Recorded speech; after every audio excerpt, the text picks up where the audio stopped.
دوستوں اور بھائیوں، وقت کی قلت کو محسوس کرتے ہوئے، چونکہ صبح ڈیوٹی بھی کرنی ہے آپ حضرات کو، میں آپ حضرات کا زیادہ وقت تو نہیں لوں گا، لیکن اس مختصر سے وقت میں ایک اہم موضوع آپ حضرات کی خدمت میں رکھنے جا رہا ہوں۔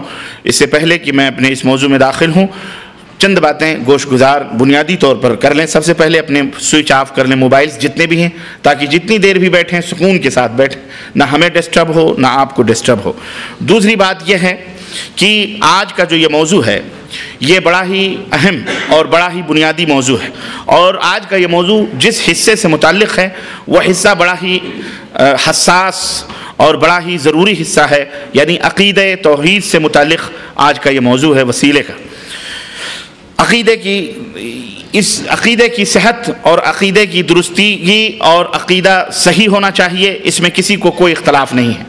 ہر ایک کی خواہش اور ہر ایک کی چاہت یہ ہوتی ہے کہ اس کا عقیدہ درست ہو، ایمان صحیح ہو، کیونکہ اس کو پتہ ہے کہ اعمال جو ہم کرتے ہیں ان کا دار و مدار ایمان کی صحت اور درستی کے اوپر، اسی کے اوپر اس کا مدار ہے۔ اگر ایمان غلط ہے، عقیدہ صحیح نہیں ہے، تو انسان ہزار اعمال کر لے، اچھے سے اچھے اعمال کر لے، ان اعمال کا اللہ رب العزت کے ہاں کوئی ان کی وقات یا اس کی کوئی اہمیت نہیں ہوتی ہے۔ نمبر تیسری بات جو ہمیں ذہن نشین کرنی ہے آج کے موضوع کے تعلق سے، وہ یہ نقطہ ہے کہ امت محمدیہ کے اندر انحرافات، یا اس سے پہلے جو امتیں تھیں، یہود تھے، نصارہ تھے اور دیگر نبیوں کی امتیں جو گزری ہیں، ان کے اندر جو انحرافات پیدا ہوئے، جو گمراہیاں آئیں، جو بھٹکے وہ اور جہنم کا یا اللہ کے غضب کا یا اللہ کے عذاب کا وہ قومیں شکار ہوئیں، ان انحرافات کے اسباب کیا تھے؟ یقیناً ہم پورے اسباب تو نہیں بیان کر سکتے، بہت سارے اس کے اسباب تھے، لیکن اس میں ایک بنیادی سبب یہ بھی تھا کہ وہ، یا آج کے جو امت کے اندر انحرافات یا اختلافات موجود ہیں، آج یا کل جو لوگ بھی انحرافات کے، گمراہیوں کے شکار تھے یا بدعقیدگی کے شکار تھے، اصل بنیادی سبب، بہت سارے اسباب ہیں لیکن ان میں ایک بنیادی سبب یہ بھی ہے کہ اللہ کے کلام اور انبیاء اور رسول کے کلام کو سمجھنے کے لیے، ان کی باتوں کو سمجھنے کے لیے انہوں نے اپنے ذہن اور اپنے دماغ کا استعمال کیا۔ من مانی اللہ اور اس کے رسول کی باتوں کی تعبیر کرنا، من مانی اپنے مزاج سے اللہ اور اس کے رسول کی باتوں کے معنی اور مفہوم امت کے اندر بیان کرنا، یہ بھی تمام اسباب میں سے ایک سبب تھا۔ آج بھی امت کے اندر، مسلمانوں کے اندر بہت ساری جو غلط باتیں، بدعقیدگی کی باتیں، گمراہیوں کی باتیں جو پھیلی ہوئی ہیں، ان کا بھی بنیادی اسباب میں سے ایک سبب یہ ہے کہ وہ قرآن و سنت کے معنی اور مفہوم کی تعیین اپنے دماغ اور اپنے مزاج اور اپنی منمانی کرتے ہیں، جبکہ اصول یہ ہے، ضابطہ یہ ہے، اور ہمارا منہج اہل السنہ والحدیث کا یہ ہے کہ قرآن کی اور احادیث کی باتوں کو علی منہج فہم سلف نے جس طرح سمجھا ہے، سلف سے مراد صحابہ کرام رضوان اللہ علیہم اجمعین ہیں، ان کے شاگرد ہیں، تابعین ہیں، تبع تابعین ہیں، یعنی اللہ کے رسول صلی اللہ علیہ وسلم کو اللہ تعالیٰ نے قرآن دیا اور انہوں نے سمجھا، اور اس قرآن کو جس طرح اللہ کے نبی صلی اللہ علیہ وسلم نے اپنے صحابہ کو سمجھایا اور انہوں نے معنی بیان کیا، صحابہ نے اپنے شاگردوں کو سمجھایا، تابعین جن کو ہم کہتے ہیں انہوں نے جس طرح سمجھا، ہمیں بھی اسی طرح سے قرآن و سنت کو سمجھنا چاہیے جس طرح انہوں نے سمجھایا ہے۔ ایک لفظ کا معنی جیسے انہوں نے بیان کیا ویسے ہمیں بھی بیان کرنا ہے اور قیامت تک بیان کرنا ہے۔ اس میں ہمارے دماغ میں وہ لفظ سمجھ میں آئے نہ آئے یہ الگ بات ہے، اس کی حکمت ہم سمجھ سکیں نہ سمجھ سکیں، سمجھ رہے نا، لیکن جس طرح ہم کو حکم دیا گیا ہے، جس طرح ہم کو بتلایا گیا ہے، اسی طرح ہم سمجھیں بس۔ یہ اصول ہے، یہ ضابطہ ہے، اور ہمارا یہی منہج ہوگا، اور یہی ہر اہل سنت والجماعت، ہر مومن آدمی کا یہی منہج اور یہی طریقہ جنت میں لے جانے والا ہے۔ اس کے برخلاف ضلالت اور گمراہیاں، ہر آدمی کو اس کے مزاج کے مطابق چھوڑ دو تو پھر ہر آدمی اسی سے کفر نکالے گا، آپ اس سے توحید نکالیں گے، وہ آدمی اپنے مزاج سے اسے کفر نکالے گا، آدمی اس سے شرک نکالے گا، آدمی اسی حدیث سے بدعت ثابت کرے گا۔ چنانچہ آج ایسا ہو رہا ہے کہ قرآن و سنت کے معنی اور مفہوم کو جب اقوال اور فلانے کے مزاج کے مطابق جب اس کی تشریحات کی جانے لگی تو پھر گمراہیاں عام ہو گئیں اور امت پارا پارا ہو گئی، ٹکڑے ٹکڑے ہو گئی، انتشار ہو گیا، مختلف مسجدیں، مختلف ناموں کی تنظیمیں، تحریکیں، جماعتیں پنپنے لگیں، اور جناب علی ہر ایک اپنی اپنی ڈگڈگی اور اپنی اپنی ڈفلی بجاتا ہوا پھر رہا ہے۔ اس میں اتحاد کا ایک نہایت ہی اہم اور سیدھا سا راستہ یہ ہے کہ قرآن و سنت کے معنی کو اسی طرح سے رکھو جس طرح صحابہ نے بیان کیا، تابعین نے بیان کیا، مفسرین نے بیان کیا۔ بس ہمارا فرض یہ ہے کہ ہم اسی کے مطابق اپنی زندگی کو بسر کریں۔ یہی منہج ہے اہل السنہ والحدیث کا، اور ہم سب کا یہی منہج ہونا چاہیے۔ پانچویں بات، یہاں یہ بات بھی دھیان میں رکھنی چاہیے کہ عقیدہ جو بنتا ہے وہ کسی کے، ہمارے آپ کے یا بڑے سے بڑے لوگوں کے قول اقوال، ان کے فرمان سے نہیں بنتا ہے۔ ایک بنیادی اہم ضروری بات ہے عقیدہ جو ہم نے دل میں بٹھاتے ہیں، ایمان جس کو ہم کہتے ہیں، اس کا دوسرا نام ایمان بھی ہے۔ یہ ایمان قرآن سے بنتا ہے۔ کس سے بنتا ہے؟ قرآن سے بنتا ہے۔ یہ ایمان نبی کریم صلی اللہ علیہ وسلم کے فرمان سے بنتا ہے۔ دو ہی چیزیں ہیں جس سے ایمان بنتا ہے، یعنی بنتا ہے مطلب یعنی ایمان انہی دونوں چیزوں سے سجتا اور سنورتا ہے۔ ایمان کی اساس اور بنیاد انہی اللہ اور اس کے رسول کے فرمان پر ہے۔ بس اس کے بعد کسی اور کا قول اور فرمان ایمان نہیں کہلا سکتا، نہ ایمان کی مدار بنیاد بن سکتا ہے، نہ ایمان کی اساس بن سکتا ہے، نہ ہی اس سے عقیدہ ثابت ہو سکتا ہے، اور نہ ہی اس سے عقیدہ بن سکتا ہے۔ یہ بنیادی بات بھی بنیادی اپنے دماغ میں آپ رکھیے تاکہ آگے ہماری باتیں سمجھنے میں آپ کو آسانی ہو۔ نمبر 6، چھٹی بات یہ ہے کہ ہر کلمہ پڑھنے والا مومن، ہر کلمہ پڑھنے والا شخص یہ چاہتا ہے کہ وہ جہنم سے بچ کر جنت کا راہی بنے، جنت کی راہوں پہ چلے، جنت میں جائے، اور اس کے لیے وہ جنت کی راہ تلاش بھی کرتا ہے، ڈھونڈتا بھی ہے، یعنی صراط مستقیم اور راہ ہدایت کی راہ پر چلنے کا وہ خواہش مند ہوتا ہے۔ مگر یہ صراط مستقیم یا یہ راہ ہدایت اسے کہاں ملے گی، کیسے ملے گی؟ یہ بنیادی چیز ہے۔ ہر آدمی چاہتا ہے کہ وہ صراط مستقیم پہ چلے، دعا کرتا ہے اہدنا الصراط المستقیم، اہدنا الصراط المستقیم، سورہ فاتحہ پڑھتا ہے نماز ہے، اے اللہ ہمیں سیدھے راستے پر چلا، اے اللہ ہمیں سیدھے راستے پر چلا۔ لیکن یہ صراط مستقیم یا یہ راہ ہدایت اسے ملے گی کہاں، اور یہ کیسے ملے گی؟ اس کا نہایت ہی واضح اور صاف ستھرا اور دو لفظوں میں جواب قرآن کریم ہم کو دیتا ہے۔ اللہ رب العزت نے قرآن کریم میں ارشاد فرمایا، سورہ بقرہ کی پہلی اور دوسری آیت کریمہ آپ پڑھیں، الف لام میم ذالک الکتاب لا ریب فیہ ھدی للمتقین۔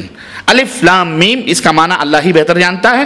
ذالک الکتاب لا ریب فیہ، اللہ نے فرمایا یہ وہ کتاب ہے جس میں کسی بھی شک اور شبہ کی کوئی گنجائش نہیں ہے، بالکل مکمل کتاب ہے، اور اس میں اور یقینی کتاب ہے۔ ھدی للمتقین، اس میں متقیوں کے لیے ہدایت ہے، اہل تقوی کے لیے ہدایت ہے، جو برائیوں سے، گناہوں سے، معصیت سے، کفر سے، الحاد سے، شرک سے، بدعات سے دور رہتے ہیں، حرام سے، چوری سے، چکاری سے اور دیگر کبیرہ گناہوں سے دور رہنے والے، اللہ کی باتوں پر عمل کرنے والے جو اہل تقوی ہیں، اس قرآن میں ان کے لیے ہدایت ہے، ان کے لیے ہدایت ہے۔ اور یہ ہدایت صرف متقیوں کے لیے اس قرآن میں ہدایت نہیں ہے، بلکہ اللہ رب العزت نے اور بھی اس معنی کو، قرآن کی ہدایت کو اور بھی عام کرتے ہوئے اللہ رب العزت نے فرمایا کہ اس میں ساری دنیا کے لوگوں کے لیے ہدایت موجود ہے۔ اللہ رب العزت نے سورہ بقرہ آیت نمبر 87 میں 87 کے اندر ارشاد فرمایا، شہر رمضان الذی انزل فیہ القرآن، رمضان کا یہ وہ مہینہ ہے جس میں قرآن نازل کیا گیا، قرآن اتارا گیا، ھدی للناس، ھدی للناس، اس قرآن میں ساری دنیا کے لوگوں کے لیے ہدایت ہے، یہودیوں کے لیے بھی، نصرانیوں کے لیے بھی، بدھسٹوں کے لیے بھی، جین کے لیے بھی، مسلمانوں کے لیے بھی، کافروں کے لیے بھی، ملحدوں کے لیے بھی، کمیونسٹوں کے لیے بھی، کمیونزم کے لیے، دہریوں کے لیے بھی جو اللہ کا انکار کرتے ہیں، سب کے لیے یہ ہدایت، یہ کتاب جو ہے کتاب ہدایت ہے۔ ھدی للناس وبینات من الھدی والفرقان، ہاں، اور اس کے اندر ہدایت ہے، فرقان ہے، کفر اور باطل، حق اور باطل کے درمیان تمیز کرنے والی چیزیں، اس میں ہدایت ہی ہدایت موجود ہے۔ تو اس آیت کریمہ سے ہمیں یہ معلوم ہوا کہ اہل تقوی ہی کے لیے ہدایت نہیں ہے، بلکہ سارے سنسار کے لوگوں کے لیے اس کے اندر ہدایت موجود ہے، ہندو ہو، مسلمان ہو، سکھ ہو، عیسائی ہو، سب کے لیے اس کے اندر ہدایت موجود ہے۔ اور اور یہ سورہ بقرہ آیت نمبر 185 کے اندر یہ آیت کریمہ موجود ہے۔ پھر یہ جو ہدایت کی تاثیر ہے، ہدایت کا جو یہ اثر ہے، یہ کسی ملک کے لیے خاص نہیں، کسی زمانے کے لیے خاص نہیں، کسی قوم کے لیے خاص نہیں، کسی خاندان کے لیے خاص نہیں کہ ہدایت کی یہ تاثیر صرف عربوں کے لیے ہے یا عجم کے لیے ہے یا امریکی کے لیے ہے یا یورپ کے لیے ہے یا مشرق والوں کے لیے ہے یا مغرب والوں کے لیے، نہیں، بلکہ جہاں جہاں بھی اللہ کی حکمرانی ہے، جہاں جہاں بھی اللہ تبارک و تعالیٰ کی حاکمیت کا سکہ چل رہا ہے، وہاں وہاں سب کے لیے تاثیر ہدایت اس کے اندر موجود ہے۔ چنانچہ اللہ رب العزت کا فرمان سنیے، اللہ فرماتا ان هو الا ذکر للعالمین، ان هو الا ذکر للعالمین، یہ سارے عالموں کے لیے اس کے اندر ہدایت ہے اور اس کے اندر ذکر ہے، نصیحت ہے، یعنی اس کو پڑھ کر کے آدمی سدھر سکتا ہے، سج سکتا ہے، سمر سکتا ہے۔ خلاصہ کلام یہ ہے کہ انسان کی نجات اور انسان کی فلاح و بہبود اور دنیا اور آخرت کی کامیابی اور ہدایت کا دار و مدار رب کے قرآن پر ہیں اور محمد الرسول اللہ صلی اللہ علیہ وسلم کے فرمان پر ہیں اور ہمارے عمل صالح پر ہے۔ ہمارا ایمان اور عقیدہ رب کے قرآن اور فرمان کے مطابق ہو اور ہماری زندگی، ہمارا عمل صالح حضرت محمد الرسول اللہ صلی اللہ علیہ وسلم کے فرمان کے مطابق ہو، تو اس طرح سے یہ ہمارا عقیدہ، ہمارا اخلاق، ہمارے معاملات، یہ سب کچھ یہ اس کو بند کر دیں پلیز، جزاک اللہ خیر، یہ سب کچھ قرآن و سنت کے مطابق ہونے چاہیے، ہمارے عمل صالح سب کچھ قرآن و سنت کے مطابق ہونے چاہیے۔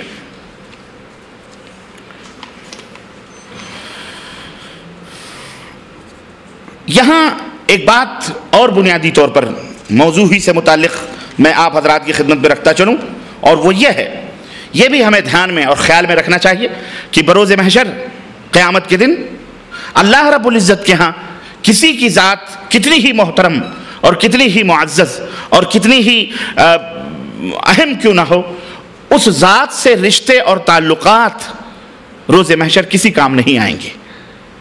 آپ کا کتنا گہرا رشتہ ہی کیوں نہ ہو، سب سے گہرا رشتہ آپ کس کو بیان کر سکتے ہیں؟ سوچ سکتے ہیں کہ فلاں فلاں کا ہمارا اس کا بڑا گہرا رشتہ ہے، میں سمجھتا ہوں باپ اور بیٹے سے بڑھ کر کے کوئی اہم رشتہ نہیں ہو سکتا ہے۔ لیکن قیامت کے دن قرآن نے ہمیں بتلایا کہ یہ رشتے بھی بیکار ہوں گے، نہ باپ بیٹے کے کام آ سکتا ہے اور نہ بیٹا باپ کے کام آ سکتا ہے۔ میاں اور بیوی کے رشتے بھی بڑے گہرے ہوتے ہیں، لیکن یہ رشتے بھی اللہ تبارک تعالیٰ نے قرآن کریم میں صراحتاً اس کا انکار کیا، یہ بھی کوئی کام آپ کے نہیں آ سکتے ہیں۔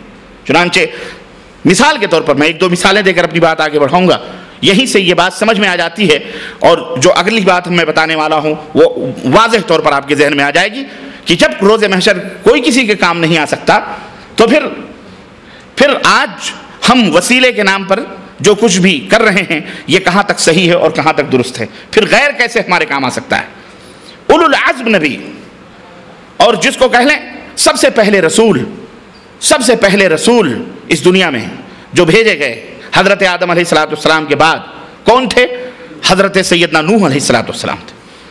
50 کم 1000 برس تک انہوں نے توحید کی دعوت دی اور لوگوں کو اللہ سے ڈراتے رہے اور لوگوں کو دعوت دیتے رہے کہ تم توحید پہ اوپر آ جاؤ، ایمان کو اپنا لو۔ لیکن کوئی بھی شخص، چند اشخاص جو تھے ان کی کشتی میں آئے بہت ہی تھوڑے لوگ، ان کا اپنا خود کا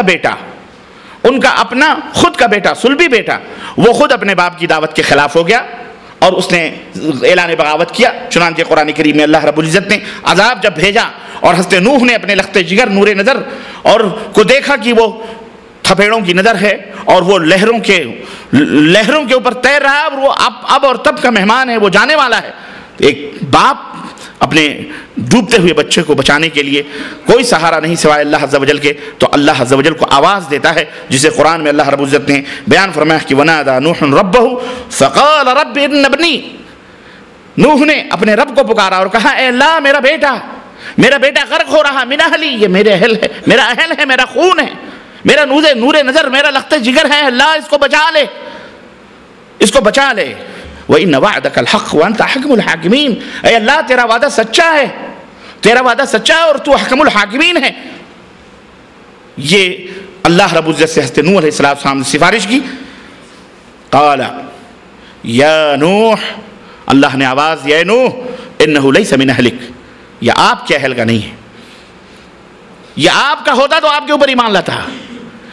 اس سے آپ کا کوئی رشتہ اور تعلق نہیں. انہو عمل غیر صالح، اس کا عمل صحیح نہیں تھا. یہ بدکار آدمی ہے، یہ بیکار آدمی، اس کا ایمان اور عقیدہ صحیح نہیں ہے. فلا تسألنی ما لیس لک بہ علم، جس کا تمہیں علم نہ ہو مجھ سے اس کا سوال مت کرو. انی اعظک ان تکون من الجاہلین. سنو میں تمہیں نصیحت کرتا ہوں، اگر دوبارہ زبان کھولی تو جاہلوں میں شمار کیے جاؤ گے. اللہ اکبر. اپنا صلبی بیٹا، لخت جگر، نور نظر. آپ یہیں سے آپ اس موضوع کو سمجھ جائیں. عقل مندوں کے لیے اشارے کافی ہوتے ہیں. بہت زیادہ تقریر سن کر کے آدمی سن کر کے ہو سکتا ہے پتھر بن جائے، لیکن قرآن کی چند آیتیں ہی آپ کی ہم سب کی ہدایت کے لیے کافی ہیں. یہیں سے سمجھ جائیے کہ جب اپنا صلبی بیٹا، اپنا باپ، اور وہ بھی اولو العزم نبی، پہلا رسول، جس نے 1000 برس تک رب کی غلامی کی، بندگی کی، دعوت و تبلیغ کی، مار سہے، تکلیفیں برداشت کی، سب کچھ جھیلا، اس کو صلہ کیا مل رہا ہے کہ اس کا بیٹا اس کی نگاہوں کے سامنے ڈوب رہا ہے اور وہ رب سے التجا اور فریاد کر رہا ہے. نبی ہو کر، رسول ہو کر، اس کے باوجود بھی اس کی فریاد کو اللہ ٹھکرا دے رہا اور کہا اگر آئندہ زبان کھولی تو جاہلوں میں سے ہو جاؤ گے. جب یہ نہیں کام آ سکتے، جب ہماری بے ایمانی، ہمارے اندر اگر کمی ہو، ہمارے اندر اگر نقص ہو، اور وہ نقص ایسا نقص نہیں بلکہ ایمان اور عقیدے کا فالٹ ہو، جب یہ نہیں کام آ سکتے تو آج جو ہم نے للو پنجو جمن سبراتی بنا کر کے پوجنا شروع کیا ہے، یہ کہاں سے کام آئیں گے؟ اندازہ لگا لو آپ. واضح سی چیز ہے، صاف. حضرت ابراہیم علیہ السلام، اللہ عز و جل نے جن کا تذکرہ قرآن میں اکیلے تنہا ان کو انجمن قرار دیا. ان ابراہیم کان امہ، تنہا حضرت ابراہیم علیہ السلام کن مشقتوں اور کن مشکلات اور کن امتحانات سے نہیں گزرے حضرت ابراہیم علیہ السلام. آج جو ہم حج کر رہے ہیں، مینا جاتے ہیں، مزدلفہ جاتے ہیں، خانہ کعبہ کا طواف کرتے ہیں، صفا مروہ کی سعی کرتے ہیں، قدم قدم پر سیدنا ابراہیم علیہ السلام کی یاد تازہ ہوتی ہے. احرام میقات سے لے کر کے پورا حج حضرت ابراہیم علیہ السلام کی نقالی ہے. یہ وہ رسول ہیں جن کے قدم کو، جن کے عمل کو ہمارے لیے فرض قرار دیا گیا، ایمان کا ایک جز قرار دیا گیا، حصہ قرار دیا، رکن قرار دیا گیا. کیا ہوگا؟ صحیح بخاری کی روایت میں اللہ تبارک و تعالیٰ قیامت کے دن جب یہ اپنے والد کے بارے میں سفارش کریں گے، آدر جو بتگر تھا، بت فروش تھا، اللہ کا وعدہ یاد دلائیں گے کہ اللہ تو نے کہا تھا روز محشر میں تمہیں رسوا نہیں کروں گا، میرے باپ کو جنت میں داخل کر دے. اللہ رب العزت فرمائے گا کہ ابراہیم، میں نے کافروں اور مشرکوں پر جنت کو حرام قرار دیا ہے. مشرک کبھی جنت میں داخل نہیں ہو سکتا. سنو، اپنے پیروں کے نیچے دیکھو. چنانچہ جب وہ اپنے پیروں کے نیچے دیکھیں گے تو ان کا باپ آدر بجو کی شکل میں گندگی میں لتھڑا پتھڑا سسک رہا ہوگا. اللہ فرشتوں کو حکم دے گا اس کی ٹانگیں پکڑ کے جہنم میں ڈال دو. باپ کے بیٹے کے سامنے اس کے باپ کو گھسیٹ کر جہنم میں ڈال دیا جائے گا. قرآن نے سارے نسخے بیان کیے ہیں سمجھنے والوں کے لیے. ہاں، لقد یسرنا القرآن للذکر فہل من مدکر. ہم نے قرآن کو ذکر کے لیے، نصیحتوں کے لیے آسان بنایا ہے، لیکن ہے کیا تم میں کوئی نصیحت حاصل کرنے والا؟ قلیلا ما تذکرون. بہت کم لوگ نصیحت حاصل کرتے ہیں. باپ اور بیٹا اور بیٹے اور باپ دونوں کا دیکھ لیں آپ، سب کا نتیجہ سامنے. خود ہمارے اور آپ کے نبی حضرت محمد الرسول اللہ صلی اللہ علیہ وسلم، ابو طالب نے کیا کیا نہیں کیا اپنے بھتیجے کے لیے. آخری وقت تک کلمہ پڑھاتے رہے لیکن نہیں کلمہ نکل سکا ان کی زبان سے.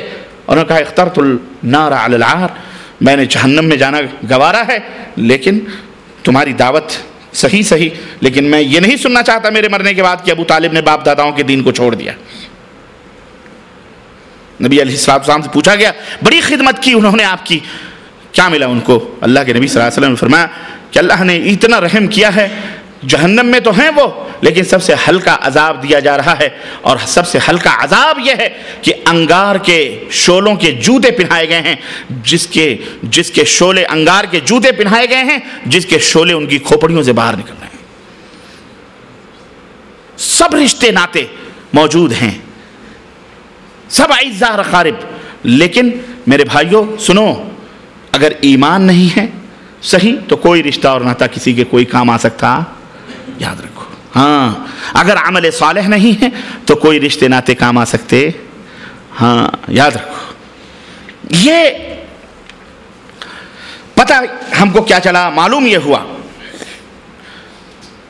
کہ نجات اور ہدایت کا دار و مدار رشتے اور ناطے اور قبیلے اور خاندان اور ملک اور وطن پر نہیں ہے کہ کوئی ہندوستان میں پیدا ہو تو جہنم میں جائے گا، کوئی سعودی عرب میں پیدا ہو تو جنت میں جائے گا، نہ، کوئی مکے میں پیدا ہو تو جنت میں جائے گا۔ ابو طالب مکے ہی میں تھے، ابو جہل مکے ہی میں تھا، ابو لہب مکے ہی میں تھا، عتبہ شیبہ مکے ہی میں تھے، ہاں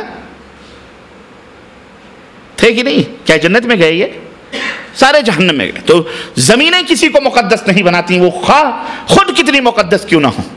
انسان عمل سے زندگی بنتی ہے، جنت بھی جہنم بھی یہ خاکی اپنی فطرت میں نہ نوری ہے نہ ناری ہے۔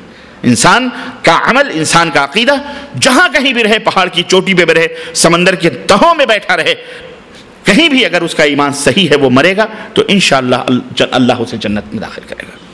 لیکن اگر ایمان اور عقیدہ غلط ہے، ایمان اور عقیدہ صحیح نہیں ہے، تو کوئی مائی کا لال کسی کو جنت میں لے جا سکتا، باپ اپنے بیٹے کو جنت میں نہیں لے جا سکتا، نبی ہونے کے باوجود بیٹا اپنے باپ کو نبی ہونے کے باوجود نہیں لے جا سکتا۔ تو یہ جن سے نہ کبھی چیز نہ پہچان، نہ کبھی دیکھا نہ بھالا، نہ کبھی کچھ نہ کچھ، لمبے لمبے چغے اور داڑھیاں اور پگڑیاں رکھ کر آپ ان کے ہاتھوں پر بیعت کر کر جنت کے کنڈے پکڑ کے جائیں گے، یہ خود ان کے جنت میں جانے کی گارنٹی نہیں۔ یہ کہاں لے جا کے ڈھکیلے اندھا بیل، آپ اس میں سوار ہو کے جا رہے ہیں جس کی خود منزل کا پتہ نہ ہو، جس کی خود راہوں کا پتہ نہ ہو، جو صرف دعویٰ کرے کہ میں پیر ہوں، میں بہت بڑا سجادہ نشین ہوں، میں بہت بڑا پجاری ہوں، میں بہت بڑا یہ ہوں، آؤ میرے ہاتھوں بیعت کرو، سلسلے ہم پکڑ کے لے جائیں گے۔ یہ قادری سلسلہ، نقشبندی سلسلہ، سہروردی، چشتی، فلانی، رفاعی، بدوی، یہ سلسلے، یہ نبیوں کے سلسلے تو جنت میں لے ہی نہیں جا رہے ہیں، اس کے سلسلے کہاں سے لے جائیں گے؟ اس لیے ہوش کے ناخن لو مسلمانوں، بھول بھلائیوں میں مت رہو، وقت بہت کم ہے اور زندگی بہت تھوڑی ہے، دنیا کمانے میں مصروف ہو، اس سے زیادہ اپنے اس دنیا کی فکر کرو جو ہمیشہ جہاں جانا ہے۔ یہ چند دن کی زندگی ہے، 60 70 90 برس تک جی لو گے، اس کے بعد جو دوسری زندگی شروع ہوگی وہ ہمیشہ کی زندگی ہے۔ وہاں صرف 2 زندگیوں کا تصور ہے، یا تو خوشیوں سے بھری ہوئی زندگی یا غموں سے بھری ہوئی زندگی، بس اس کے علاوہ تیسری کوئی زندگی نہیں ہے۔ اس کی فکر کرو اور اس کے لیے سب سے پہلے صراط مستقیم، راہ ہدایت کی فکر کرو۔ چلنے سے پہلے راستے کی تعین کرو، دوڑنے سے پہلے منزل کو دیکھو، راستہ صحیح ہونا چاہیے، رخ صحیح ہونا چاہیے، تب اپنی گاڑی سٹارٹ کر کے اس سڑک پہ لے جاؤ۔ آپ کو جانا ہے بریدہ اور آپ ریاض روڈ کے اوپر گاڑی ڈالے ہوئے ہیں تو آپ بریدہ پہنچ سکتے ہیں؟ آپ ریاض ہی جائیں گے، بریدہ نہیں جائیں گے۔ سڑک کتنی ہی پچ کیوں نہ ہو، سڑک کتنی سیمنٹڈ کیوں نہ ہو، گاڑی کتنی ہی خوبصورت اور حسین اور نئی کیوں نہ ہو، کیونکہ رخ صحیح نہیں ہے، اس لیے غلط روی سے منازل کا بعد بڑھتا ہے۔ مسلمانوں، روش کارواں بدل ڈالو، کوئی کسی کا کام نہیں آئے گا، نہ ماں نہ باپ نہ بھائی نہ بہن، اکیلے آئے ہو اکیلے جانا ہے۔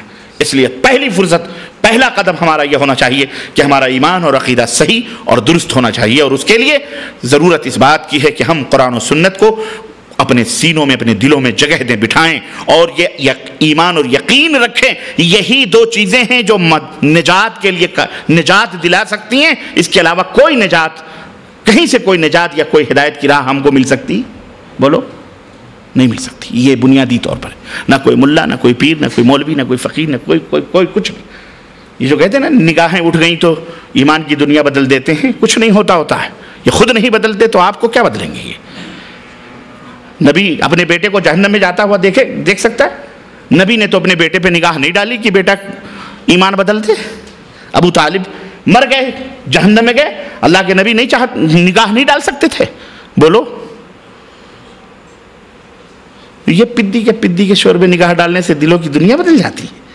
سب ڈھکوسلے ہیں، کیا ہیں یہ؟ بولو، ڈرو مت، بولو، ڈھکوسلے ہیں یہ سب ڈھکوسلے ہیں، سب ڈھکوسلے ہیں، چونچلے ہیں، ان کے آستانے بنا کے حق ہو کے نعرے، وظیفے، یہ وہ سب ڈھکوسلے ہیں، کوئی کسی کے کام نہیں آ سکتا ہے۔ آپ کا ایمان صحیح ہوگا، آپ کا عمل صحیح ہوگا، یہ 2 چیزیں ہیں۔ اس کے بعد جب گناہ ہوں گے وہاں شفاعت کا معاملہ آئے گا، سفارش کا، ہے کہ نہیں؟ وہ بات الگ ہوگی۔ لیکن جب بنیاد ہی ڈل ہو تو اس کے اوپر کتنی ہی خوبصورت عمارت کھڑی کرو، بیکار ہے، وہ ڈھہ جائے گی آج نہیں تو کل۔ بنیاد مضبوط ہونی چاہیے، صحیح ہونی چاہیے۔ اب آئیے یہ دیکھتے ہیں کہ وسیلہ جو آج ہمارا موضوع ہے، اور جو میں سمجھتا ہوں شرک کی جڑ ہے، اور اسی وسیلے کو مٹانے کے لیے، اسی وسیلے کی وجہ سے کفار مکہ جہنم میں گئے ہیں. یہی ایک وسیلہ جس کو آج ہم وسیلہ کا نام دیتے ہیں. یہی وہ توسل اور یہی وہ وسیلے تھے. وسیلہ کس کو کہتے ہیں؟ وسیلے کا لغوی معنی ہے ذریعہ. جیسے بھائی ہمیں بجادیہ جانا ہے 2 آدمی سے، یا ہمیں بریدہ جانا ہے 2 آدمی سے، کیا وسیلہ ہے، کیا ذریعہ ہے جانے کا؟ کوئی کہے گا ٹرین ہے، کوئی کہے گا جہاز ہے، کوئی کہے گا کار ہے، کوئی کہے گا GMC ہے، کوئی کچھ. کسی کے پاس کچھ نہیں. بھائی آپ کے 2 پیر ہیں، یہی ذریعے ہیں، آپ چلے جائیں. آپ آئے ہیں کہیں نہ کہیں، کسی نہ کسی ذریعے سے، کسی نہ کسی وسیلے سے آئے. سمجھ رہے ہیں نا؟ یہ عالم اسباب ہے. یہاں جو بھی وسائل اور ذرائع ہیں جائز حد کی حد تک اللہ اس کے رسول نے ہمارے لیے جائز قرار دی، اور جہاں حرام ہے اس کے حرام کی بھی شہادت اللہ اور اس کے رسول نے دے دی ہے کہ یہ حرام ہے، اس کو مت، کامیابی کے لیے یہ وسیلے یہ ذریعے نہ اپناؤ. تجارت سے کامیاب ہو جاؤ، سود کھا کر کے کامیاب، سود نہ لو. یہ بھی کامیابی کا ایک ذریعہ ہے نا. تجارت اور جوا سٹا لاٹری کیا ہے، یہ بھی کامیابی کا ذریعہ ہے. تجارت بھی کامیابی کا ذریعہ ہے. لیکن اللہ نے فرمایا احل اللہ البیع وحرم الربا، اللہ نے خرید و فروخت کو جائز قرار دیا، حلال قرار دیا ہے، لیکن ربا اور سود کو کیا کیا ہے؟ حرام قرار دیا ہے. اس کے ذریعے آگے مت بڑھو، یہ تمہیں جہنم میں لے جانے والا ذریعہ ہے. تو خیر، کہنے کا مطلب یہ ہے کہ وسیلہ آج جو عام خیال ہے ہمارے ہندوستان، پاکستان، بنگلہ دیش اور دیگر ملکوں کے اندر جو اولیاء صالحین کے وسیلے لیتے ہیں، عام خیال جو ہے لوگوں کا، دانستہ خیال ہو یا نادانستہ طور پر وہ رکھتے ہوں، وسیلے کا جو معنی ہے وہ یہی ہے کہ کسی ذات کو اللہ اور بندوں کے درمیان وسیلہ سمجھ کر پکارنا، اس سے سفارش کا طالب ہونا، اس پر توکل اور بھروسہ کرنا وسیلہ کہلاتا ہے. اوکے، ہم اور آپ سب متفق ہیں اس تعریف پر. یہی ہے وسیلہ.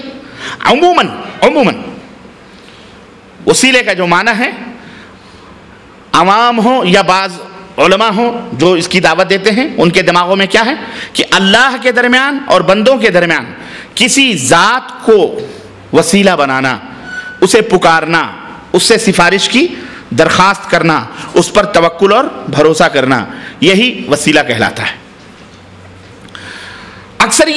غالب اکثریت اسی قسم کا عقیدہ رکھتی ہے.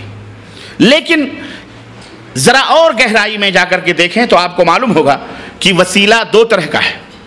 وسیلہ 2 طرح کا ہے. ایک وسیلہ وہ ہے جو جائز ہے، اور ایک وسیلہ وہ ہے جو ممنوع ہے، حرام ہے، ناجائز وسیلہ ہے. جائز وسیلے کا مطلب کیا ہے؟ جائز وسیلے کا مطلب یہ ہے کہ آپ وہ ذرائع اللہ کا قرب حاصل کرنے کے لیے، اللہ کی نزدیکی حاصل کرنے کے لیے، اپنے اور اللہ کے درمیان اللہ سے محبت بڑھانے کے لیے وہ ذرائع استعمال کریں جو شریعت نے آپ کے لیے جائز قرار دیا ہے، حلال قرار دیا ہے.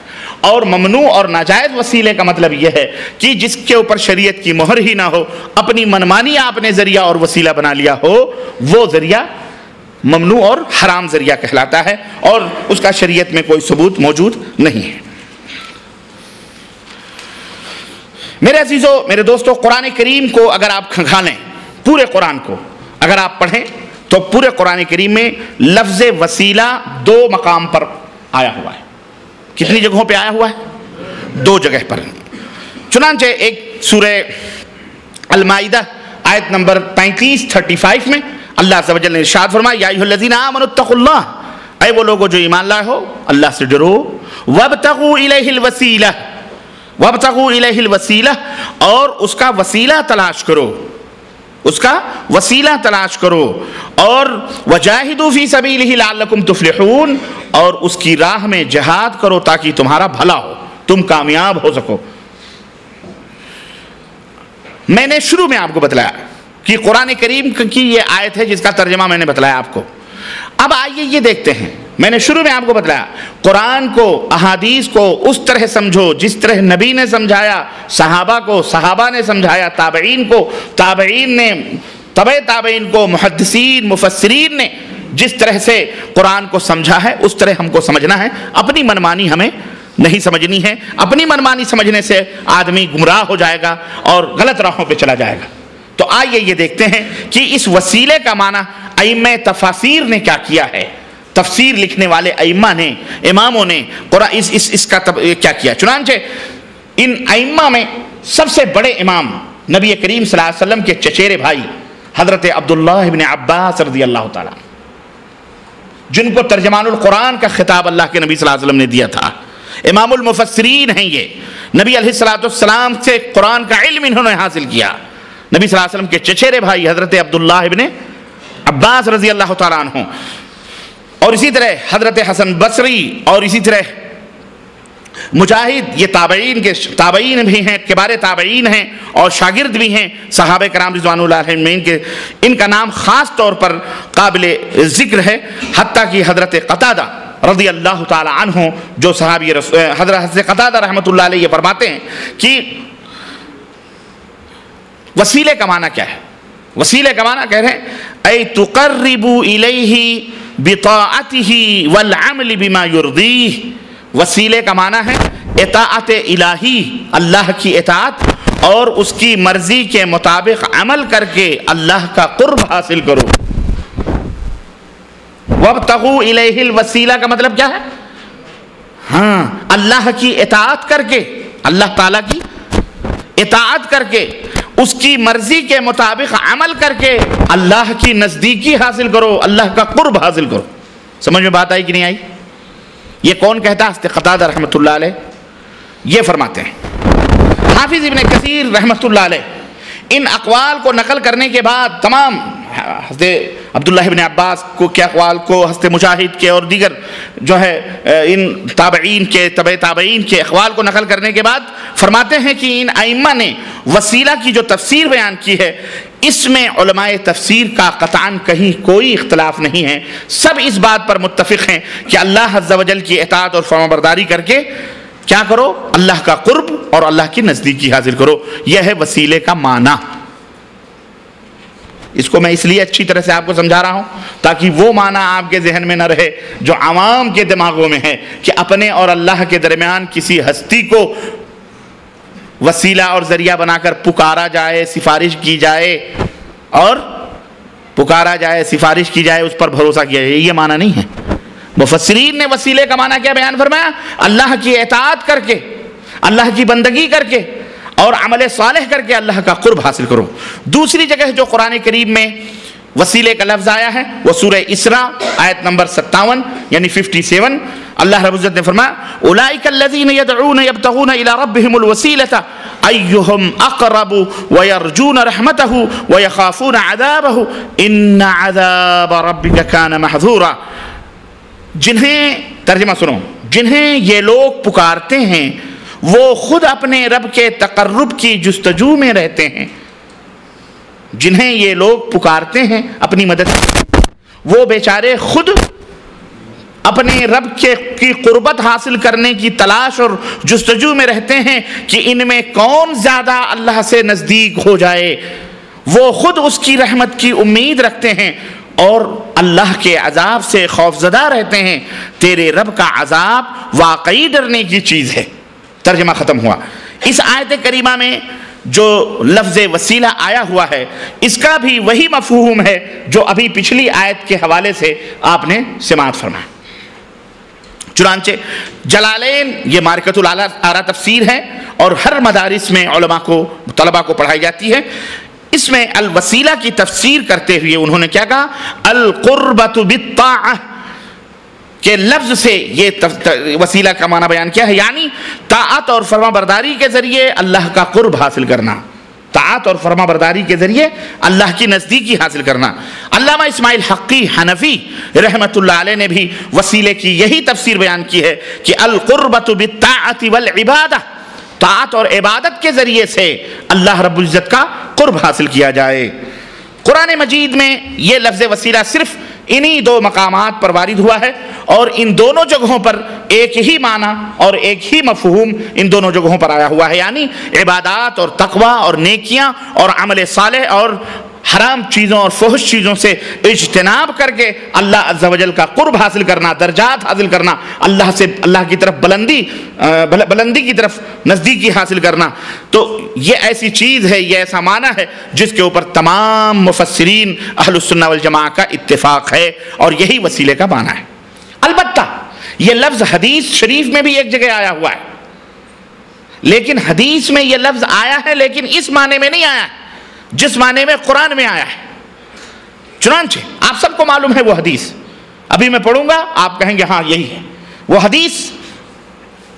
صحیح مسلم کے اندر کتاب الصلاح کے اندر یہ حدیث آئی ہوئی ہے۔ حضرت عبداللہ بن عمرو سے روایت ہے کہ رسول اللہ صلی اللہ علیہ وسلم نے فرمایا اذا سمعتم المؤذن فقولوا مثل ما يقول ثم صلوا علي فإنه من صلى علي صلاة صلى الله عليه بها 10 ثم صلوا الله للوسيلة فإنها منزلة في الجنة لا تنبغي إلا لعبد من عباد الله وأرجو أن أكون أنا هو فمن سأل لي الوسيلة حلت عليه الشفاعة۔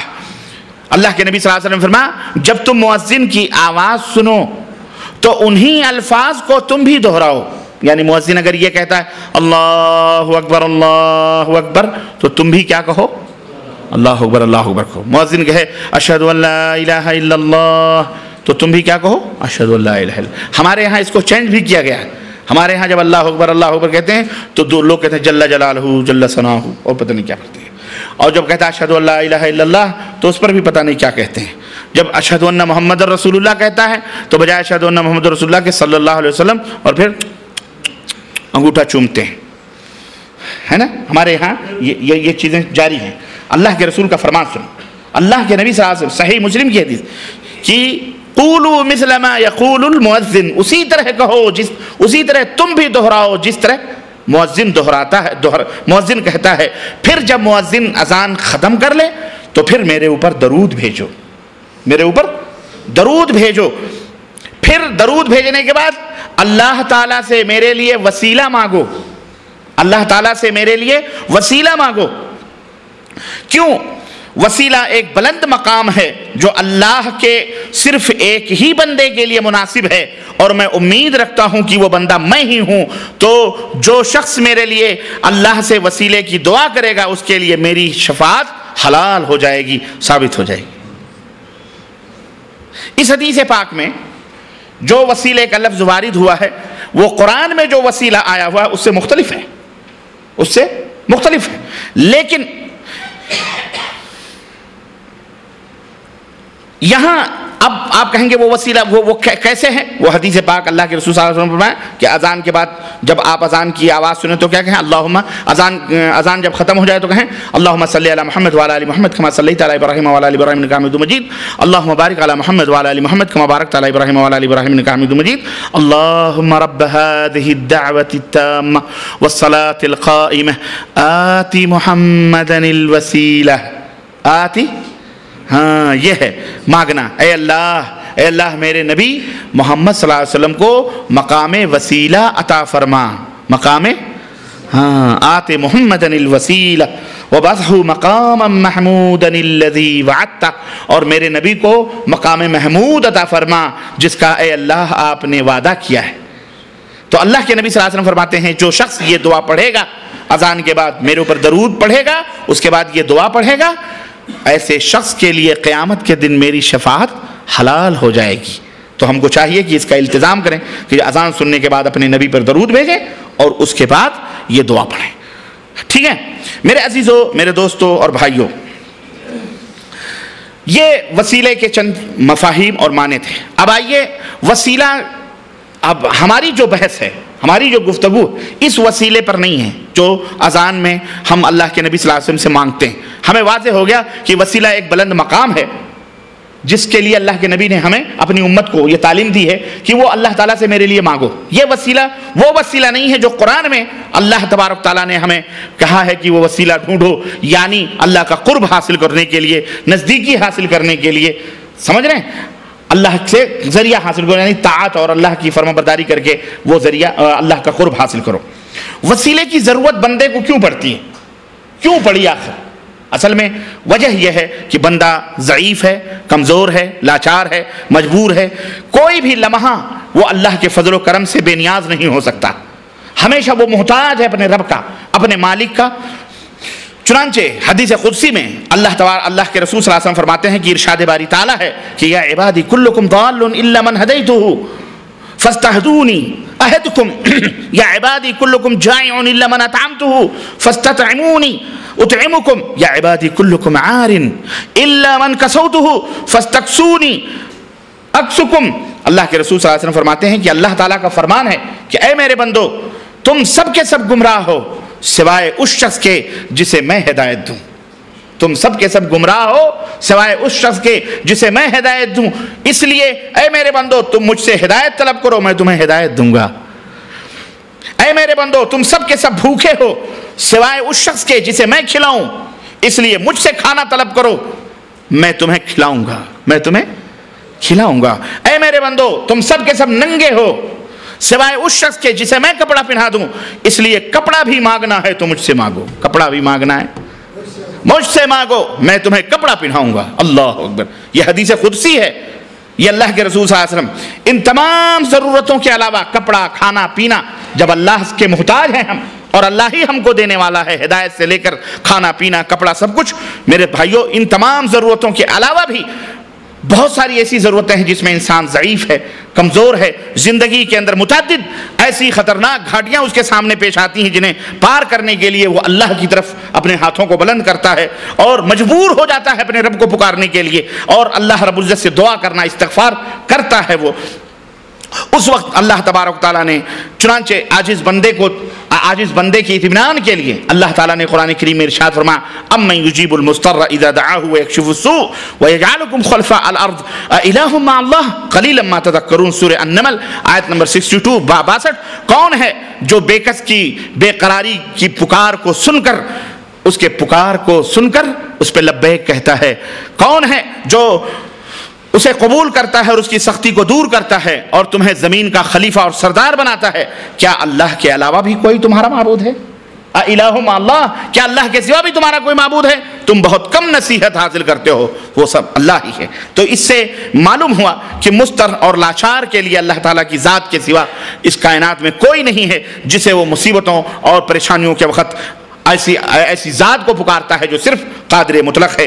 اس لیے اللہ کے نیک بندے، انبیاء ہوں، رسول ہوں، اولیاء ہوں، صالحین ہوں، صدیقین ہوں، شہداء ہوں، ہر چھوٹی بڑی مصیبت اور ضرورت کے وقت صرف اور صرف اسی ذات بابرکت کی طرف توجہ کرتے تھے. اور یہ بات ان کی سیرتوں کا مطالعہ کرنے سے ہم کو معلوم ہوتی ہے اور پتہ چلتا ہے کہ کبھی بھی ان کو کوئی مصیبت، کوئی ضرورت پڑتی تو وہ صرف اللہ عز و جل کو پکارتے تھے اور اللہ عز و جل سے اس امید سے دعا کرتے تھے کہ یقیناً دعاؤں کو قبول کرنے والا وہی مالک و مولا ہے، اس کے علاوہ کوئی دعاؤں کو قبول کرنے والا نہیں ہے.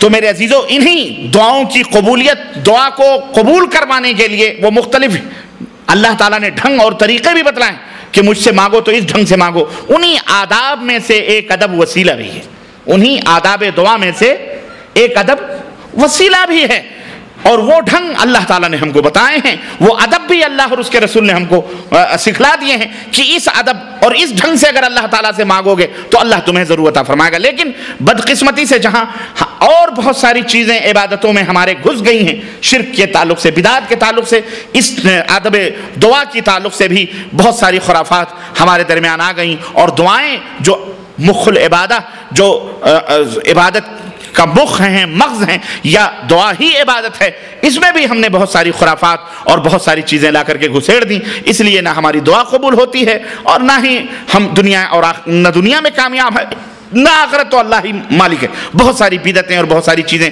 رواج پا چکی ہیں. تو میرے عزیزو، میرے دوستو، ضرورت اس بات کی ہے کہ اس وسیلے کے مسئلے کو سمجھا جائے کہ یہ وسیلہ دعا کے آداب میں سے ایک ادب ہے جسے انبیاء صالحین نے استعمال کیا ہے، اللہ نے اپنے بندوں کو سکھلایا ہے. آئیے اب یہ دیکھتے ہیں کہ جب یہ کون سا وسیلہ ہے، کون سا ادب ہے، اور کون سا وسیلہ ہے جو ہمارے لیے حلال ہے، جائز ہے، اور کون سا وسیلہ ہے جو ہمارے لیے حرام اور ممنوع ہے. یہیں سے ہم کو پتہ چلتا ہے وسیلے کے دو شکلیں، دو قسمیں ہیں، ایک جائز وسیلہ اور ایک ناجائز وسیلہ. جو ہے جائز وسیلہ، قرآن کریم اور احادیث کے اوپر گہری نظر رکھنے والے علماء اور طلباء اس حقیقت کو جانتے ہیں اور سمجھتے ہیں کہ جائز وسیلے کی متعدد شکلیں اور صورتیں ہیں. چنانچہ 3 قسمیں عام طور پر تمام شکلوں کو جمع کرنے کے بعد میں جائز وسیلے 3 طرح کے ہیں جو ہمارے لیے حلال ہیں، جائز ہیں اور کرنا چاہیے. کتنے ہیں وہ؟ 3 ہیں، یاد رکھیے ذہن میں. اور اس کے علاوہ جتنے ہیں سب حرام ہیں، ممنوع ہیں. یہ 3 وسیلے 3 طرح کے وسیلے جائز ہیں. پہلا وسیلہ اللہ عز و جل کے ناموں اور اللہ کے پیارے پیارے صفتوں کا وسیلہ لینا. اللہ کے نام اللہ ہے، رحمان ہے، رحیم ہے، صفات ہیں رزاق ہے، ذو القوت المتین ہے، متکبر ہے، جبار ہے، قہار ہے، اللہ رب العزت ودود، یہ سب صفات ہیں اللہ تبارک و تعالیٰ کی۔ تو وسیلہ لینا اللہ کے ناموں کا اور اللہ تبارک و تعالیٰ کے صفات کا۔ دلیل اس کی کیا ہے؟ اللہ رب العزت نے فرمایا وَلِلَّهِ الْأَسْمَاءُ الْحُسْنَى فَادْعُوهُ بِهَا وَلِلَّهِ الْأَسْمَاءُ الْحُسْنَى فَادْعُوهُ بِهَا وَذَرُوا الَّذِينَ يُلْحِدُونَ فِي أَسْمَائِهِ سَيُجْزَوْنَ مَا كَانُوا يَعْمَلُونَ سورہ الاعراف آیت نمبر 180۔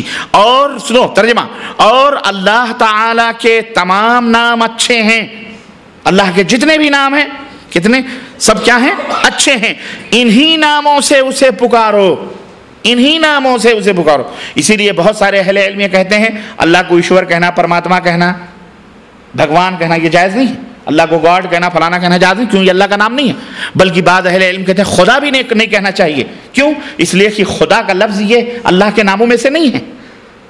تو تم مومن ہو تو اللہ کا نام یاد کرو۔ آپ اپنے 14 بچے ہوں، 20 بچے ہوں، سب کے نام کو جانتے ہیں، اپنے خاندان بھر کے ناموں کو جانتے ہیں، چاہے 100 ہوں چاہے 200 ہیں۔ تو اللہ جو ہمارا سب کچھ ہے، ماوا ہے، ملجا ہے، سب کچھ دینے والا، ہم اس اللہ کے ناموں کو کیوں نہ یاد رکھیں اور کیوں نہ اس نام سے اللہ کو پکاریں؟ اگر آپ کے نام کو چھوڑ کر کوئی دوسرا نام کوئی پکارے تو آپ کو تکلیف ہوگی کہ نہیں تکلیف ہوگی؟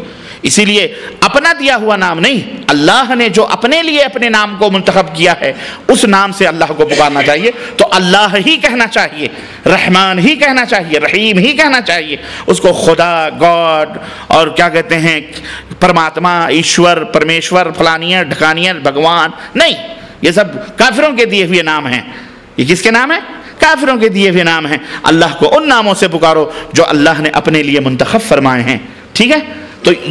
تو اللہ رب العزت نے فرمایا کہ اللہ تعالیٰ کے تمام نام اچھے ہیں، انہی ناموں سے اسے پکارو۔ اور ایسے لوگوں کو چھوڑ دو جو اس کے ناموں میں کجروی سے کام لیتے ہیں، ادھر سے ادھر دوسرے نام اختیار کرتے ہیں، انہیں ان کی کجروی کی سزا قیامت کے دن ملے گی۔ اللہ کے رسول صلی اللہ علیہ وسلم نے بھی ارشاد فرمایا یا ذل جلال والاکرام سے چمٹر ہو، یعنی اللہ سے دعا کرو تو یا ذل جلال والاکرام، یا ذل جلال والاکرام، یہ اللہ کا اللہ کے صفات ناموں میں سے، صفات میں سے صفت۔ تو یہ بات خاص، یہ بات ہر شخص کو معلوم ہے کہ اللہ تعالیٰ کے بہت سارے پیارے پیارے نام اور اچھی اچھی صفتیں ہیں جن میں اس کی مختلف خوبیوں کا ذکر ہے۔ اس لیے جہاں جس چیز کی ضرورت ہو اس کی اس خوبی کو ابھارا جائے۔ اگر آپ کو روزی چاہیے، اے اللہ تو رزاق ہے، ترزق من یشاء بغیر حساب، جس کو چاہتا ہے ان اللہ یرزق من یشاء، ان اللہ یرزق من یشاء بغیر حساب، اللہ تو جس کو چاہتا ہے بے حساب روزی دیتا ہے۔ اے اللہ تیرے ناموں میں سے رزاق ہے، میں روزی کا محتاج ہوں، اللہ مجھے روزی دے دے۔ اے اللہ تو شفا دینے والا ہے، مجھے شفا دے دے۔ اے اللہ تو، یعنی جیسے جیسے اس کے نام ہیں ان ناموں کی صفتوں سے اس کو پکارا جائے تو یہ اللہ رب العزت کے لیے بہت ہی بہتر ہے۔ اس لیے بندے کو جس قسم کی ضرورت ہو، علماء نے فرمایا کہ اس قسم کی ضرورت کے پیش نظر اسے یاد کیا جائے، جیسے اے اللہ تو رحمان ہے، رحیم ہے، لہذا ہمارے اوپر رحم فرما۔ اے اللہ تو رزاق ہے، ہر کس و ناکس اور چرند پرند کو روزی دیتا ہے، اے اللہ میری روزی میں کشادگی دے دے، اے اللہ میری روزی میں برکت دے دے۔ اے اللہ تو غفور ہے، غفار ہے، اے اللہ میں گنہگار ہوں، بدکار ہوں، اس گنہگار بندے کو معاف فرما دے۔ سمجھ میں بات آئی کہ نہیں؟ اے اللہ تو ہر نیک و بد کی دعا کو سنتا ہے، سمیع بصیر ہے، اے اللہ اس مسکین اور غریب کی دعا کو بھی سن لے، اے اللہ ہمیں بھی معاف فرما دے۔ قرآن مجید اور احادیث میں اس قسم کے وسیلوں کی بہت ساری تعداد موجود ہے، میں اگر انہیں ذکر کروں تو آپ کو حیرت ہوگی، اسی میں ٹائم صرف ہو جائے گا۔ صرف ایک دعا جو حضرت ابراہیم علیہ السلام نے اللہ کے حضور کی تھی، میں وہ دعا آپ کو سناؤں تاکہ آپ کو پتہ چلے کہ حضرت ابراہیم علیہ السلام نے اللہ کے حضور کیسے دعا کی۔ رب فرماتے ہیں قرآن کریم میں اس کا انداز سورہ ابراہیم میں 38 اور 41 نمبر میں اس کو ذکر کیا گیا ہے۔ ربنا انک تعلم ما نخفی وما نعلن وما يخفى على الله من شيء في الارض ولا في السماء الحمد لله الذي وهب لي على الكبر اسماعيل واسحاق ان ربي لسميع الدعاء رب اجعلني مقيم الصلاة ومن ذريتي ربنا وتقبل دعاء ربنا اغفر لي ولوالدي وللمؤمنين يوم يقوم الحساب۔ سنو دعا کے آداب سنو، اللہ کے اسماء صفات کا ذکر ابراہیم نے کیا۔ کسی کے پاس جاؤ مانگنے کے لیے کچھ تو آپ بھی ایسے نہیں کہ تو فلانے سیٹ صاحب 10 روپے دے دو یا 2000 دے دو، نہیں، بیٹھو گے، حال چال پوچھو گے، تعریف کرو گے. ماشاءاللہ آپ کا نام بڑا سنا ہے ہم نے, غریبوں کی مدد کرتے ہیں, سخاوت کرتے ہیں, اللہ نے آپ کو نوازا ہے, اللہ آپ کو اور دولت دے. اور کہنے کے بعد جب اس سے کہو گے میں بھی ایک ضرورت سے آیا ہوں آپ کی خدمت میں, مجھے ذرا 2000 قرض کی ضرورت ہے یا ہدیے کی ضرورت ہے یا مدد کی ضرورت ہے, تو جب اس طرح سے مانگو گے تو سخت سے سخت دل آدمی ہوگا تو وہ سوچے گا لاؤ کچھ نہ کچھ تو دے ہی دیں. اور اگر جاؤ گے فلانے 2000 روپے دو, نہ آپ سے کبھی پہچان ہے, نہ آپ نے کبھی جانا ہے, نہ کبھی کچھ, ایسے کوئی دے دے گا آپ کو 2000 روپے؟ 10 روپے 1 روپے نہیں دے گا کوئی, الٹا جوتا کھینچ کے مارے گا بے غرض. مانگنے کا ایسے ہی مانگنا. ہم بھی مانگتے ہیں, ہم بھی مانگتے ہیں اللہ تعالیٰ سے, دعا کرتے ہیں. دعا کیسے کرتے ہیں آپ سب جانتے ہیں, ہمارے یہاں کے لوگ دعا کیسے کرتے ہیں. دعا مانگ رہے ہیں, ہاتھ اٹھائے ہوئے ہیں, چھت تک ڈار ہے, بنا دینا دنیا سے, بھاگے دکان کھول لی ہے. اللہ کے بندے ایسے اللہ دے گا؟ ایسے تو بندہ نہیں دے گا, اللہ کیا دے گا؟ سمجھ میں بات آ رہی کہ نہیں آ رہی؟ ایسے دعا مانگی جاتی. ارے مانگنا ہے, جو مانگنا ہے سلیقے سے اس طرح مانگو. در کریم سے بندے کو کیا نہیں ملتا؟ اللہ سے گریہ بزاری کر کے, رو کر, چہرہ بنا کر, رونا نہ آئے پھر بھی تنہائیوں میں کونوں میں بیٹھ کر کپڑا ڈھانپ کر ایسے کبھی اللہ سے مانگو. کبھی آنکھوں میں آنسو نہ آئے تو آنسو لاؤ, اے اللہ میں مسکین ہوں, شرم آ رہی ہے لوگوں سے, چادر ڈھانپ, اللہ میں مسکین ہوں, اللہ میں غریب ہوں, ایسے کر کے اللہ سے مانگو, اللہ دے گا. تم مانگو گے ایسے, السلام علیکم ورحمۃ اللہ, السلام علیکم ورحمۃ اللہ, اللہم آمین برحمتک یا ارحم الراحمین, خلاص بھگے. ایسے نہیں ہوتے, ایسے دعا نہیں مانگی جاتی. ہمارے یہاں یہی رواج ہے بھائیوں کی نہیں مانگ. کیا پا رہے ہو, کچھ مل رہا ہے؟ عربوں کو دیکھو نماز میں کھڑے ہوتے ہیں ایسا روتے ہیں, ایسا روتے ہیں. اوہو, ہم نہیں سمجھتے ہیں پھر بھی ہمیں رلائی آ جاتی. بولو آتی کہ نہیں آتی؟ تراویح ہو, قرآن پڑھتے ہیں, تب ان کو ملتا ہے وہی زبان ہے, وہ سمجھتے ہیں ہم اللہ سے مانگ رہے ہیں. ہمارے یہاں تو پتہ نہیں کیسے کیسے وسوسے ہیں, ٹانگوں میں درد ہو جاتی ہے, سر میں درد ہو جاتا ہے, فلانے یاد آتے ہیں, ٹھکانے یاد آتے ہیں, پتہ نہیں کیا یاد آتے ہیں. میرے بھائیوں صحیح مسلمان بنو. اللہ اکبر, ہم نے جانا ہی نہیں اللہ کیا ہے, اللہ کی حقیقت نہیں جانی ہم نے.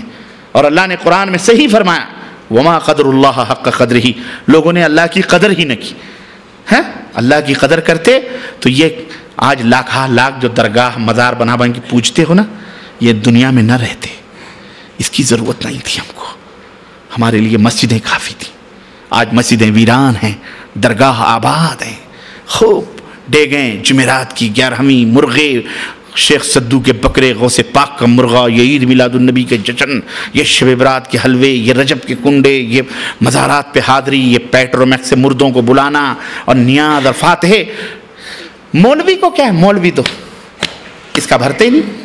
مولوی کو مزے ہی مزے ہیں, تم کھلا رہے ہو اس کو, کیا ضرورت ہے, تم جہنم میں جاؤ چاہے جنت میں جاؤ, وہ کیا ہے, تو کھانے کو مل رہا ہے. اور سب دین کے نام پر, اسلام کے نام پر. میرے بھائیوں, میرے عزیزوں, میرے دوستوں, اللہ کی قسم یہ سب جہنم کے کندے ہیں, یہ سب شیاطین ہیں. اللہ کی قسم, اللہ سے توبہ کرو. یہ محنت کی کمائیاں اللہ کی راہ میں صدقہ زکوٰۃ یتیم بیوہ مسکینوں کو دو.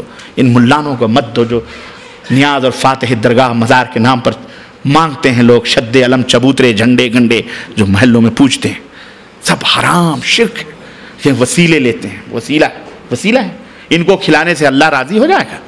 وہ بیچارے کو تو ملتے ہی نہیں. مردہ تو اندر پتہ نہیں جہنم میں ہوگا کہ جنت میں ہوگا. اس کا البتہ اس کی جنت بنی ہوئی ہے. مولانی ٹرا مار کے سو رہی ہیں, ٹفن آپ پہنچا رہے ہو, کھانا آپ بنا رہے ہو, مرغیاں آپ دے رہے ہو, اس کو کیا پڑی؟ اس لیے اللہ سے سنو, نبی اللہ سے کیسے دعا کرتے ہیں, ربنا, اے ہمارے رب, تو خوب جانتا ہے جو ہم چھپائیں اور جو ظاہر کریں, اور زمین و آسمان کی کوئی چیز اللہ پر پوشیدہ نہیں. اللہ کا شکر ہے جس نے مجھے بڑھاپے میں اسماعیل اور اسحاق عطا فرمائے. دیکھیں اللہ کی تعریف بھی کر رہے ہیں, اللہ کا شکر بھی ادا کر رہے ہیں. ابھی دیکھو, اب یہ اس کو کہتے ہیں, ہاں یعنی تیاری ہو رہی ہے. کیا؟ اے اللہ کا شکر ہے جس نے مجھے بڑھاپے میں اسماعیل اور اسحاق عطا فرمائے. بے شک میرا رب دعاؤں کا سننے والا ہے. بے شک میرا رب. اب مانگنا شروع ہو رہے ہیں. یہ کہنے کے بعد اب مانگ رہے ہیں. کیا مانگ رہے ہیں؟ اے میرے پالنے والے, مجھے نماز کا پابند بنا دے. اللہ, حضرت ابراہیم کیا کہہ رہے ہیں؟ رب اجعلنی مقیم الصلاۃ، یہ نماز جس کی آج ہم رائے گاں جا رہے ہیں، ضائع جا رہے ہیں، اللہ کی قسم یہ نماز سب سے پہلے پوچھی جائے گی۔ عقیدے کی اصلاح کے بعد، توحید کے بعد سب سے پہلے نماز ہے۔ اس کو ضائع کرنے والے کبھی آباد نہیں ہو سکتے۔ جو اللہ کے گھروں کو ویران کریں گے ان کا گھر کبھی آباد نہیں ہو سکتا ہے۔ اے مسلمانوں، نماز نہ چھوڑو، نماز کسی بھی حالت میں مت چھوڑو، نماز پڑھو، نماز کی پابندی۔ نبی ہیں لیکن کیا کہہ رہے ہیں؟ آج ہم نماز پڑھنے والوں کو مزہ، ارے نماز میں تم کو کیا ملے گا؟ نماز کیوں پڑھتے ہو؟ نماز ہی تو ہے، نماز میں جو لذت ہے، نماز میں جو برکت ہے، نماز سے جو ہمیں ملتا ہے، اللہ اکبر، اس کا تذکرہ اگر آپ فائدے اس کے سنیں گے تو آپ دھاتوں تلے انگلی دبائیں گے۔ آپ کو پتہ نہیں نماز کی اہمیت کا، بہت بڑی اہمیت ہے اس کی۔ نہ کچھ پیسہ لگتا ہے، نہ روپیہ لگتا ہے، نہ کچھ۔ گرمی ہو سردی ہو، بہترین قالینوں پر وضو بنا کر، حمامات صاف ستھرے خوشبودار وضو بنا کر مسجد میں آپ جاؤ، نماز پڑھو۔ ہمارے گھروں میں ایسی قالینیں نصیب نہیں ہیں جن پر ہم کم از کم 10-15 منٹ کے لیے اللہ کے دربار میں کھڑے ہو کے سجدہ کرتے ہیں، ہے کہ نہیں؟ کتنی باعزت چیز ہے اس لیے نماز۔ نبی کہہ رہے ہیں، میرے پالنے والے مجھے نماز کا پابند بنا دے، وَمِن ذُرِّيَّتِي، اور میری اولاد کو بھی نماز کا پابند بنا۔ ہمیشہ دعا کیا کرو یہ کہ اللہ مجھے بھی نماز کا پابند بنا اور میری آل اولاد کو بھی۔ اے ہمارے رب میری دعا قبول فرما، اے ہمارے پروردگار مجھے بخش دے، میرے ماں باپ کو بھی بخش دے اور دیگر مومنوں کو بھی بخش دے جس دن حساب ہونے لگے۔ سب کے لیے یہ مانگنا ہے، اس انداز سے مانگو گے تب اللہ دے گا۔ پہلے اس کی حمد بیان کرو، تعریف کرو، اللہ کے نبی پر درود بھیجو، کیونکہ اللہ کے نبی پر درود پڑھنے سے اللہ راضی اور خوش ہوتا ہے۔ اللہ راضی اور خوش ہوتا ہے اپنے حبیب پر۔ اللہم، اور درود اس طرح وہ میڈ ان انڈیا بریلی والا درود نہیں، وہ سب دیکھو ایک ایک چیز کو ملایا ہے ذلیلوں نے، اللہ کی قسم تمہیں ورجنالٹی سے ہٹا کر ڈپلیکیٹ مالوں پہ لگایا ہوا ہے، مکس مال چائنا کا، ایسے made in Bareilly, made in India, made in Pakistan, made in فلانے، میڈ ان فلانے۔ اصل جو قرآن و سنت کا میٹر ہے غائب، وہ نماز بھی نہیں ہے جو قرآن و سنت میں ہے۔ سبوں نے اپنے اپنے کتابوں میں فلانے نماز، ڈھکانے نماز، یہ حنفی نماز، یہ شافعی نماز، یہ مالکی نماز، یہ حنبلی نماز، یہ قادیانی نماز، یہ شیعہ والی نماز، یہ جعفری نماز بنایا، سب بنایا ہے۔ اگر انہیں چند چیزیں ورجنل ہیں، باقی چیزیں کیا ہیں؟ بولو، مکس ہیں۔ ان مکس کو نکالو، ان مکس کو نکالو۔ جیسے باسمتی کا چاول کرنل آتا ہے نا، بالکل دھل کے ڈال دیا پتیلے میں، نہ کنکر ہے نہ پتھر ہے، چن چن کے آتا ہے، ایسے ہی میڈین مدینہ قرآن و سنت کی مہر لگی ہوئی نماز، عقیدے پختہ یوں ہونے چاہیے، تب جا کے یہ قبول ہوگی۔ ورنہ ایسے ہی مکس کھاتے کھاتے السر کے مریض ہو جاؤ گے، اپنڈکس کے مریض ہو جاؤ گے، ٹی بی کے مریض ہو جاؤ گے، کینسر کے مریض ہو جاؤ گے، پتہ نہیں کون سے مریض ہو جاؤ گے، مر جاؤ گے ایسے۔ اور مارکیٹ لوٹ رہے ہیں لوٹنے والے۔ ورجنالٹی یہاں قرآن و سنت، کوئی بھی چیز ہو قرآن و سنت کی دلیل چاہیے۔ اہلاً و سہلاً، ہمارا سر جھکا ہے، قرآن و سنت نہیں ہے، مع السلام، جاؤ۔ تم اپنے دور کے علامہ زمان ہوں گے، تم اپنے لیے ہوگے، ہماری تو جنت میں نہیں لے جا سکتے۔ تم جنت میں جانے کی ضمانت تو قرآن اور سنت کی تعلیم ہے کہ نہیں؟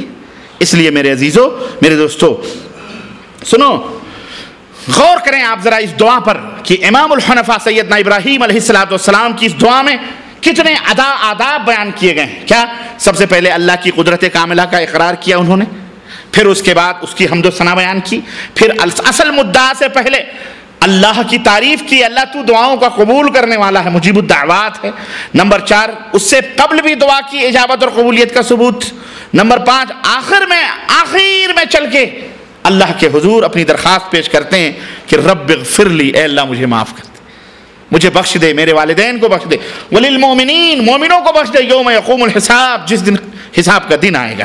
میرے عزیزو، قرآن کریم میں بہت ساری مثالیں موجود ہیں۔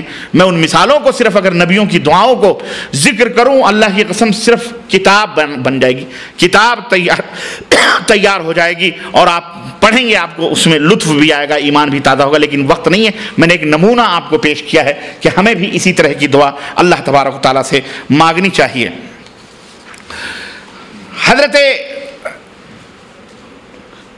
حدیثوں میں بھی اس کا ذکر ہے۔